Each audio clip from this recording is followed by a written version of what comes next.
Hello, dear friends. Hope you are having a great time. Once again, welcome to Hope English Academy. Bismillahirrahmanirrahim. Assalamu alaikum warahmatullahi wabarakatuh. ملګرو یو ځل بیا درته هرکلی وایو په هوپ انګلیش اکیډمي کې. هیله ده چې روغ جوړ د صحت او عافیت جامې به مو پر تن واوسیږي. ملګرو لکه څنګه چې موږ تاسو د پروناون برخې شروع کړي دي، نن یې پر دوه نورو برخو باندې خبرې کوو چې ورته ویل کېږي امپیتیک پروناونس او بل ته ویل کېږي ریسیپروکل پروناونس. دا چې دغه پروناونس موږ تاسو په پښتو کې څنګه کارولی شو او بیا په انګلیسي کې موږ تاسو څنګه کارولی شو، د دې په هکله باندې به خبرې کوو. ملګرو که چېرته مې ویډیو خوښه شوه ویډیو ته لایک ضرور ورکړئ او که څه نظر لرئ لاندې په کمنټ سیکشن کې مو خپل نظر زموږ سره حتما شریک کړئ. ښه موږ تاسو اول راځو ریفلیکسیو پروناون ته. د تیر درس تکرار ته راځو. په تیر درس کې ګورم موږ تاسو ریفلیکسیو پروناون تعریف کړی و، خو یو ځل بیا هم درته وایم غوږ ورته ونیسئ. ریفلیکسیو پروناون is used when the same person is the subject and the object of the verb. صحیح شو؟ د اسانه تعریف دی. موږ تاسو په پښتو کې دا تعریف وایو چې ریفلیکسیو پروناون یا انعکاس لرونکي ضمیرونه موږ تاسو په هغه وخت کې کارولی شو کله چې ورته شخص دا مطلب چې یو شخص صحیح شو، یعنی په یو وخت کې یو شخص هم فاعل او هم مفعول د فعل وي، یعنی د یو کار وي په یو وخت کې. معنا دغه ریفلیکسیو پروناون چې دی وروسته له ورب نه راځي، ځکه چې د مفعول حالت کې موږ تاسو استفاده کوو، نو په دې وخت کې موږ تاسو ورته دغه پروناونز ته ریفلیکسیو پروناون وایو. اوس موږ تاسو راځو امپیتیک پروناونز ته. موږ تاسو امپیتیک پروناون وایو چې definition: an emphatic pronoun just emphasizes the action of the subject. موږ تاسو راځو امپیتیک پروناون په پښتو کې تعریفو. په پښتو کې موږ تاسو ورته ویلی شو ټینګاري ضمیرونه یا د ټینګار ضمیرونه. صحیح شو؟ ټینګار دا مطلب لکه موږ تاسو په فارسي کې وایو تاکید، په روشي باندې موږ تاسو ټینګښت کوو، ټینګار ورباندې کوو یا ورباندې تاکید کوو. صحیح شو؟ راځو اوس موږ تاسو په پښتو کې تعریفو. یو تاکید ضمیر صرف ټینګار کوي په عمل د فاعل باندې، یعنی فاعل چې څه عمل کوي پر هغه باندې ټینګار یا تاکید کوي. مثال for example، مثالونو ته راځو. she herself cooked the food. دغه جمله موږ تاسو څنګه معنا کولی شو؟ موږ تاسو وایو چې هغې په خپله پخه کړې وه غذا یا ډوډۍ. نو په دې جمله کې ښکاري چې موږ تاسو د هغې پر عمل باندې په دا ډوډۍ پخولو باندې ټینګار کوو، یعنی وایو چې هغې په خپله پخه کړې وه غذا. صحیح شو؟ نو دلته موږ تاسو ټینګار د هغې په عمل باندې کوو. همدارنګه موږ تاسو بل مثال ته راځو. I myself prepared the dinner. ګوره زه دلته وایم چې ما په خپله آماده کړه یا مې تیاره کړه د ماخوستن ډوډۍ. صحیح شو؟ نو په دې ځای کې زه پر خپل کار باندې تاکید کوم. دلته ورته ویل کېږي چې دا کوم پروناونس دی؟ امپیتیک پروناونس. دلته موږ تاسو ورته ویلی شو. بیا موږ تاسو په بل مثال کې وایو. You yourself can narrate this story. جمله کې هم موږ تاسو تاکید وکړلو. صحیح شو؟ بیا لاندې راځو. We ourselves arranged the bookshelf. موږ په خپله تنظیم کړلې د کتابونو الماریانې یا د کتابونو تاقچې موږ تاسو ورته ویلی شو. نو دلته موږ تاسو تاکید کوو پر عمل باندې. صحیح شو؟ چې دا عمل موږ تاسو په خپله وکړلو. لکه موږ تاسو په پښتو کې لرو یو خپله، یو موږ تاسو وایو په خپله. صحیح شو؟ نو په خپله چې وایو په دې کې موږ تاسو تاکید کوو او خپله چې وایو په دې کې موږ تاسو تاکید نه کوو. یعنی موږ تاسو کولی شو چې وایو چې هر کله موږ تاسو خپله وایو په پښتو کې دا ریفلیکسیو پروناون دی، او چې په خپله وایو موږ تاسو دا بیا امپیتیک پروناون دی. بل آخرینی مثال ته راځو. He himself colored the picture. هغه په خپله رنګ کړلو عکس. نوټ در سره ونیسئ دغه لاندې ضمیرونه چې موږ تاسو وینو دا هم په ریفلیکسیو پروناون کې راځي او هم په امپیتیک کې. خو فرق ته راځو چې کله موږ تاسو پیژندلی شو چې دا ریفلیکسیو دی او کله پیژندلی شو چې دا امپیتیک دی. هر کله چې له مین ورب نه مخته راغلل په یو جمله کې نو دا ریفلیکسیو پروناون نه دی، دا امپیتیک دی، دلته تاکید کوي. او هر کله چې له مین ورب څخه وروسته راغلل په آخر کې راغلل دا په حالت د ریفلیکسیو پروناون کې موږ تاسو ویلی شو. راځو موږ تاسې ریسیپروکل پروناونس ته.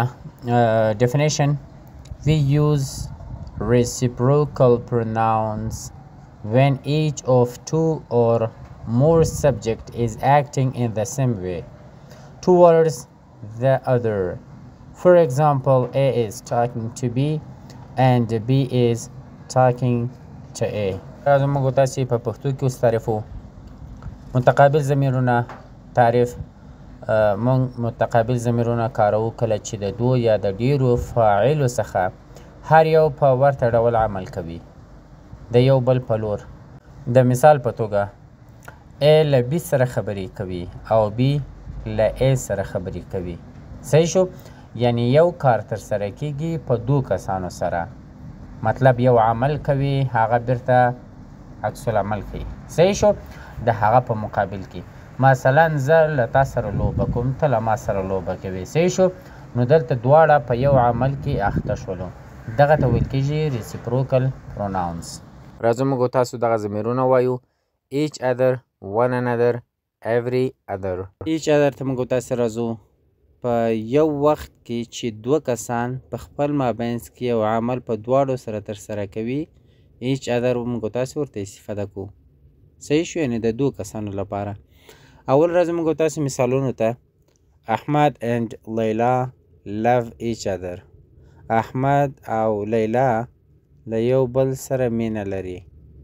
دا مینه چې دی د په دوه کسانو باندې ترسره شوه، نو د دې خاطر باندې موږ تاسو each other ورته استفاده کوو. صحیح شو؟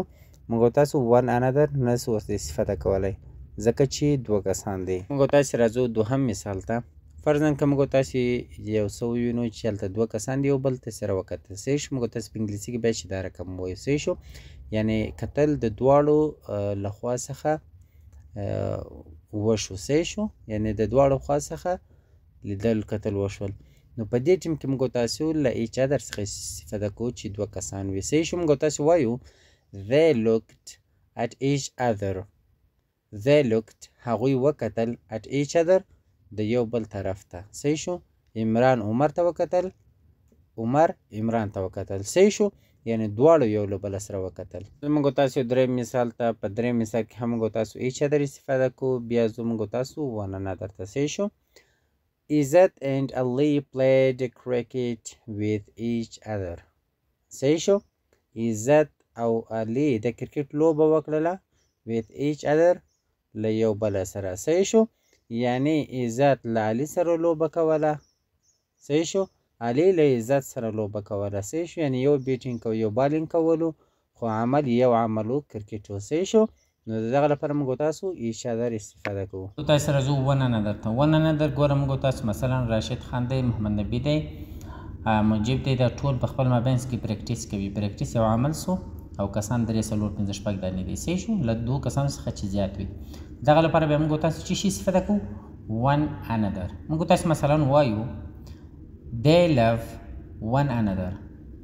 دوی له یو بل سره مینه لري. صحیح شو؟ اوس دوی له یو بل سره مینه لري.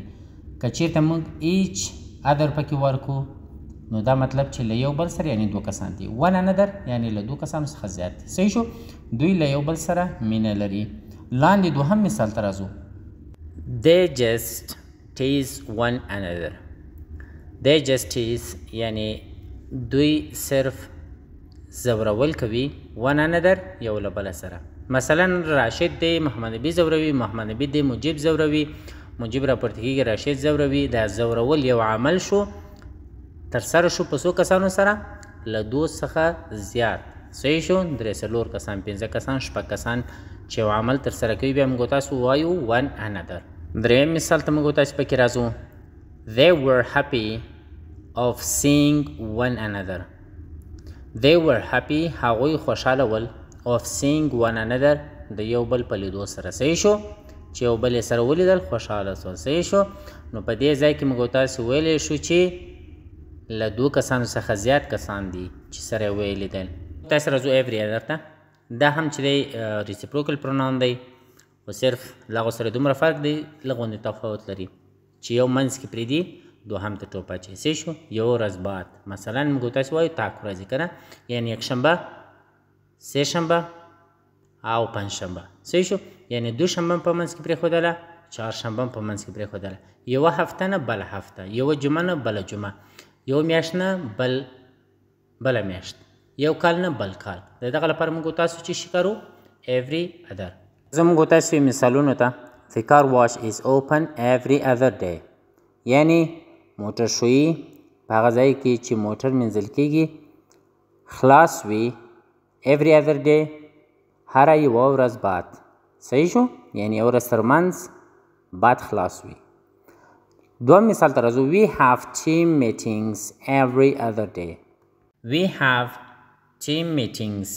موږ لرو د ډلې غونډې every other week، هره یوه هفته بعد. یعنې یوه هفته تر منځ موږ د ټیم غونډې لرو یا د ډلې غونډې لرو. صحیح شو؟ لاندې اخري مثال ته راځو. I change the bed sheets every other week.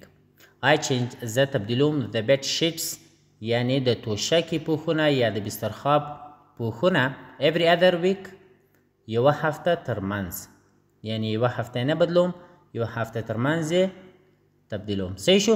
نو د دغه لپاره موږ تاسو له ایوری ادر څخه استفاده کوو.